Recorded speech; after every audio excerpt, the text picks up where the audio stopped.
The healing church had always preached of higher planes, of unseen realms, unreachable truths, and the promise that humanity could ascend beyond its frail, blood-soaked existence.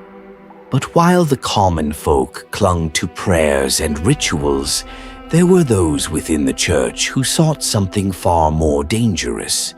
They called themselves the choir, and their devotion was not to gods, but to the stars. Deep within the Upper Cathedral Ward, behind locked doors and silent halls, the choir pursued a single maddening belief: that the great ones were not distant gods, but neighbors, close enough to hear, close enough to answer. And so they listened. They listened for years. They listened until silence itself began to whisper back. The choir's earliest experiments were gentle, soft hymns, quiet vigils, nights spent staring into the pale glow of the moon.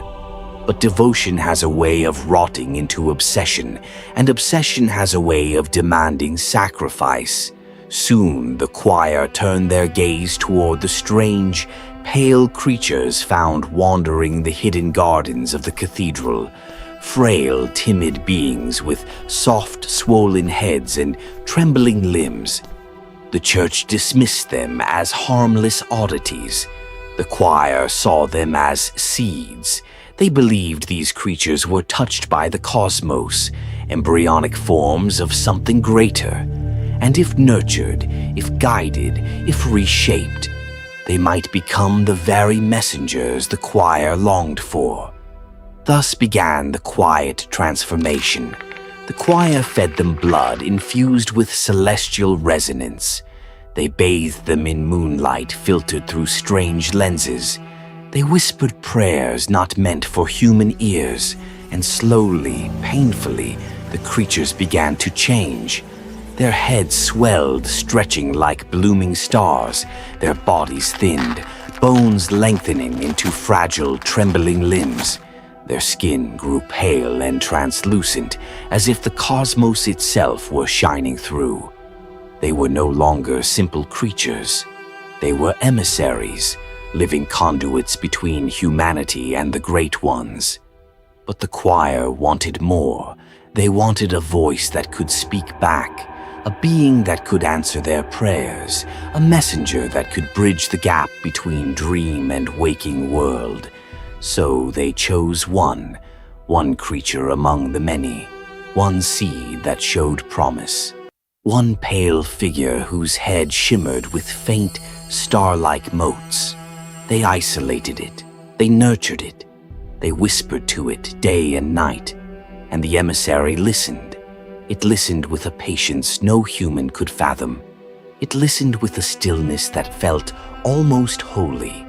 It listened until its mind stretched beyond the confines of its fragile body. The choir believed they were witnessing a miracle, the birth of a new great one, a being shaped not by nature but by devotion, a child of the stars raised by human hands. But ascension is never gentle. The emissary's mind expanded faster than its body could endure. Its thoughts became tangled, stretched thin across impossible distances. It began to sway, trembling under the weight of cosmic whispers. Its limbs shook, its breath faltered, its star-lit head pulsed with unbearable pressure. And then, it broke. Not in rage, not in violence, but in sorrow. The emissary's body erupted into a towering, luminous form, a grotesque bloom of cosmic flesh, crowned with a radiant sphere of writhing tendrils. It was beautiful in the way a dying star is beautiful, brilliant, tragic, and utterly doomed. The choir fell to their knees, weeping in awe. They believed their messenger had arrived. They believed the great ones had finally answered. But the emissary did not speak. It did not bless them. It did not guide them. It did not open the path to ascension. It simply stood there, trembling, overwhelmed by the infinite voices now echoing through its mind. a being born too quickly, stretched too far, burdened with knowledge no mortal or messenger was meant to hold. The choir called it a miracle. The emissary called it agony. In its presence, the smaller kin gathered, dozens of pale, trembling creatures who looked upon it with fear and reverence. They sensed its suffering. They sensed the cosmic weight crushing its mind. They sensed that the one chosen to ascend had instead been broken. The choir refused to see the truth.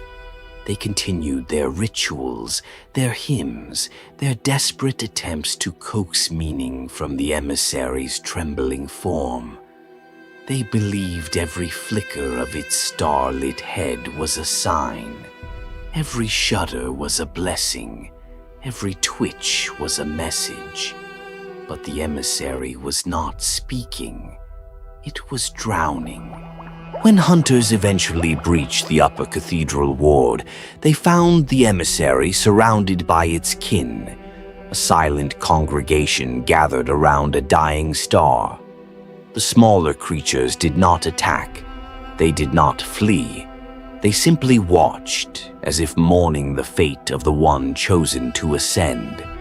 The emissary raised its arms, not in hostility, but in a desperate attempt to shield itself from the world. Its star-lit head flickered, dimming like a dying lantern. And in its final moments it reached out, not to strike, but to touch, to connect, to be understood. But hunters do not understand mercy.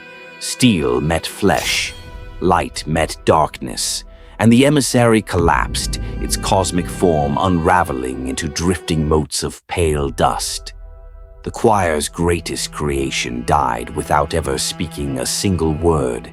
And yet, some claim that on quiet nights when the moon hangs low and the air hums with unseen resonance, you can still hear a faint whisper echoing through the abandoned halls of the Upper Cathedral Ward. A whisper not of rage, but of longing. The celestial emissary never wanted to be a god. It only wanted someone to listen,